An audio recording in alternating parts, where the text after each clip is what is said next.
20 নৱেম্বৰ আজি বিশ্ব শিশু দিৱস। বিশ্ব শিশু দিৱস উপলক্ষে গো ব্লু অভিযান। ভৱিষ্যতত এজন দায়িত্বসম্পন্ন সুনাগৰিক হিচাপে গঢ়ি তোলাই হৈছে শিশু দিৱসৰ মূল কথা। শিশুসকলক এটা নিৰাপদ পৰিৱেশত বাঢ়িবলৈ দি শিশুসকলক উপযুক্ত শিক্ষাৰে দেশৰ প্ৰগতি আৰু উন্নতিৰ বাবে প্ৰস্তুত কৰি তোলাই হৈছে শিশু দিৱসৰ মূল উদ্দেশ্য।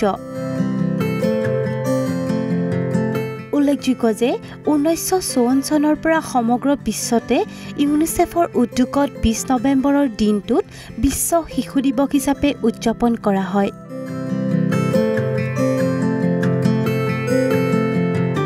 COVID-19ৰ পিছত ইউনিচেফে সিদ্ধান্ত লৈছে সমগ্ৰ বিশ্বৰ যিবোৰ জনাজাত ঠাই আছে, অৰ্থাৎ গুৱাহাটীৰ প্ৰতিটো ঠাইৰ পৰা গান্ধী মণ্ডপ দেখিবলৈ পোৱা যায়। সেয়েহে 20 নৱেম্বৰৰ দিনটোত ফকাছ লাইটৰ সহায়ত গান্ধী মণ্ডপৰ ৰং নীলা কৰা হ'ব।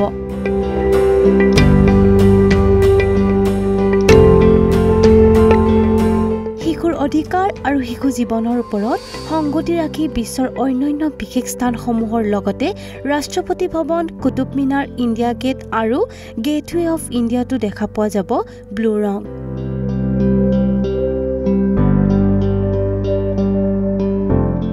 নিউজ ডেস্ক ৰিপৰ্ট, ঈশান নিউজ।